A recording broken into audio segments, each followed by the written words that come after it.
What's happening, fellas? It's your boy Hardcorn, and today we're gonna hone our claws with the ultimate combination of Vega and M. Bison, Oboro. We'll look at her playstyle, specific skills, and most importantly, is she worth it? But before all that though, I want to tell you guys to like and subscribe. I mean, it's good for you. You get to be in the looking too hard into mobile games club. But no more delays, let's get started. Now, she's had quite a story throughout the life of this game.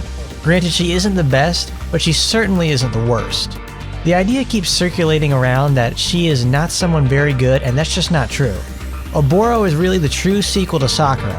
Oboro improves on her in many ways while introducing new concepts that keep Oboro unique. Movement with Oboro is fast and fluid. 2 dashes with minimal setup and delay. Recovery is similar. She'll be back up into the fight, even when slowed. Oboro doesn't have any healing either. Potions and supporters are the only way, so you must play well in harder fights and be careful because you're on the clock in terms of your HP. Oboro's basic attacks use her claws, which already increase her range over Sakura just that little bit. However, Oboro's basic attacks move her much more than Sakura does. That isn't saying a lot either, since Sakura is planted on the same spot for a very long time during her basic attacks. Oboro is all about these speedy slashes and constantly being in motion. That's just in basic attacks though. Her skills tell a different story. Oboro's skills excel in not only crowd control, but also one-on-one duels. She's going to toy with her enemies and have the time of her life doing it. And she sure has the tools to do it. I mean, I won't look at all of them though, but we will look at a few of her skills to exemplify this. Starting us off is her Taimanin art, Claws. Claws increases her damage but also makes her a total DPS machine. Each attack is followed up by another slash, so each attack is essentially hitting twice. She effectively deals double damage at this point. Also, thanks to Oboro's naturally high speed, she's another contender for Momochi weapon usage, since she can just lay crits on someone all day. She'll bring the hurt and also keep herself moving during this. Not only that, the second hit also benefits from the particle charge gain. She gains meter that much faster. It's also a straight damage upgrade, so there's no reason not to take it. Vicious Slasher is her triple green skill. It's in a color that has a lot of melee boosts, but the signature skill is ranged. Either way, this skill is really her best way of crowd control. She fires off those sword beams that pierce through all enemies and hit in a huge cone in front of her. She doesn't fire these straight forward, so she can snag enemies that are slightly off center. Though if you're close enough, you can fire all projectiles into one person and still hit all their friends behind them. This is a great crowd control skill, on the fact that it hits such a large area while also applying a slow. It's perfect for kiting because of this. No longer will enemies be fast enough to overtake her. Even if you don't have many good green supporters, this skill improves longevity because of the slow itself and the range. When they've been crippled like this, it's time for this cat to pounce. Wicked Slasher is Oboro's tool to break into a crowd and get their attention, and also take advantage of any debuffs that are in place. It's an extremely fast and hard-hitting skill that has her spinning into whoever is in front and also hitting people from the sides. Every time I'd use this, I could almost see just how big this hitbox is on the skill. You're not going to miss with this unless you really messed up. Also, if the enemy targeted is directly in front of Oboro when this happens, she gets to deal multiple hits like a big old drill. This isn't a weak sauce skill either. It's not uncommon for me to go out and end up one-shotting common enemies, or also deal huge damage to a boss with this. In green, it gives a really nice speed buff, while in blue and red it applies a speed debuff and groggy respectively. It's a super strong move, and the only thing that competes with it is her 81 skill, Blooming Carnage. Hypnosis Seal is one of the game's best extreme dodge skills. In terms of effect, it battles Asagi's Kojinka. In practice, it isn't as strong. Base level Seal only applies its effect to the 3 closest enemies within a set radius. If you get an extreme dodge off on a projectile and you're a nice distance away, it's not going to work on that enemy. When I said she's good in one-on-one duels, it's because of this and Carnage Dance. Seal's effect is 100% slow for 5 seconds. The enemy can't move at all, but it's not considered a stun. You can hit them as much as you want, since this isn't considered a freeze either, and a strike won't take them out of it. Oboro can take this sizable amount of time and just lay waste to whoever she's facing. If it's a one-on-one boss, most notably on the tower, she can hold them in place almost indefinitely. It's a solid skill that gets held back by the arbitrary number of enemies it can hit. Yes, it can be increased, but only to 5 enemies though. Take it to what you deem a tough situation. Carnage Dance is one of those skills that activates when holding down the attack button during a combo. These are not skills I like very much, due to some characters having either a high or low threshold for how long you hold the button to make the attack come out. Then when you use it, the character just stands there while it completes. Oboro's version of this has her moving forward during the duration. She'll also move to whoever is within targeting range when the enemy is defeated.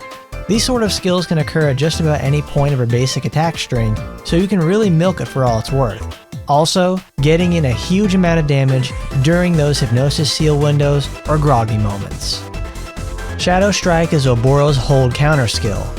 She stands there and taunts those suckers into hitting her, and then she teleports into the air to come crashing down for an AoE blast. It's a really nifty skill and available almost anytime she needs it. I like this counter a lot since it does something different with having Oboro go up and away from ground threats, unlike most other hold counters. Not only that, she doesn't take damage from the hit itself to activate it. It counts as a miss. All those factors coming into play make this a very safe and cheap skill to use.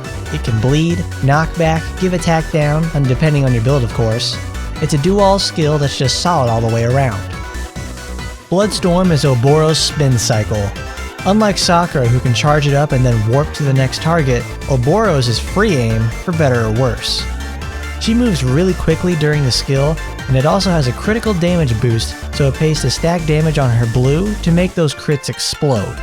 Though when it's not critting, it's very underwhelming, so increasing crit rate is important for this skill to be at its full potential. Honestly, not much to say about this since it follows almost too closely the ideas for a spin skill. Oboro has a long recovery after it finishes, so it has that level of danger behind it. So if a boss wakes up and your spin isn't finished, she's going to be taking a lot of damage because she's still spinning. The spin is armored too, so she won't get knocked out of it. Good that she won't get knocked out of it by a stiff breeze, but if an enemy has enough meat to fight through it, you'd wish it could cancel. Now on to color theory. Blue wants to use Bloodstorm as its main source of damage. Bloodstorm, without the package weapon, doesn't have any way to make enemies come to her. It also relies on Oboro to have high critical hit rate to do big damage. Most skills in blue are going to buff her, or slow enemies down in some way so that she can get all the hits off. Supporters to look forward to in blue would be anything that holds enemies in place, or impairs movement drastically. Blue has several supporters that do just such a thing, so there's a lot of variety in that for all budgets. Unfortunately, she can't use the raw damage boosting supporter in blue, which is truly the most saddening part. If she's got the raw stats behind her, I mean she can do a pretty decent job. Red is Oboro's element, which allows her to take advantage of the specific type supporters. Red Oboro wants to hold the enemy in place for as long as possible, so she can get off a full basic attack string and also the full length of Carnage Dance. Carnage, of course, being activated during any point of the basic attack string, meaning you can use it early or late depending on how long you're holding the enemy for. Not activating Carnage Dance outside of a large damage opportunity requires a light touch, so you have to be careful. If not partial to Carnage, you can take Bloodstorm for its less touchy activation. Red is honed to many melee damage supporters, along with effect-based ones. Unfortunately, Oboro cannot inflict debuffs from her red skills besides her hold counter, so she misses out on a lot of debuff damage boosts. However, she's right at home with the demon damage up and many melee boosts. Green lets Oboro channel her inner Jack the Ripper. She moves fast and hits hard. Alongside that, she has incredible crowd control. It's her safest color and allows for incredible damage too. Green has damage and speed buffs, along with great crowd control in Hypnosis Seal and Vicious Slasher. So to take advantage of your weary enemies and powered up skills, your base damage needs to get boosted. Obvious choices are Kaoru and the two 30% melee supporters. She can use the healing supporters to keep herself in the fray off of the active. Green really lets Oboro keep the pressure on and have a high variety in how she wants to set up situations. Who knew a ranged move would be so good on a melee character? Oboro also gets access to a few forms of disarm, so it allows her to have even greater lockdown. Versatile in all difficulties. To conclude on Oboro is to simply put that she is a straight upgraded Sakura. Not the best, certainly not the worst, and could do things better. I like how fast she is and is a pure assault damage character. You combine good play with hard stats and you're gonna win. The healing situation leaves me a bit weary, but it's why I emphasize strong personal play and knowledge. Mostly so that you may survive the ticking clock aspect that is no healing. Oboro is very demanding but rewards hard work, whether it be in weapons or in high damage dueling situations. Her cooldowns not being super far all over the place makes her that little bit better than Sakura, alongside the actual range and chasing on her basic attacks. There are characters that can do what she does better, but they can't do it with the style Oboro does. It's a subjective look that works out for me, and hopefully you too. The thing is though, is she a good one to spend your gems on? I'll say that she isn't my first pick unless I had a convincing amount of weapons already. If you like her a lot, then she's a winner. Put your heart out there and pick what you love. With that though, I'll leave it to you to decide if she's really worth it after all. Oh lord, it wasn't that something. Thanks for coming on out and learning with your boy Hardcorn. Make sure you hit that like and subscribe button. Leave a comment too, because I'd love to hear from you guys and maybe get some ideas from where to go next. And as always, I'll see you next time.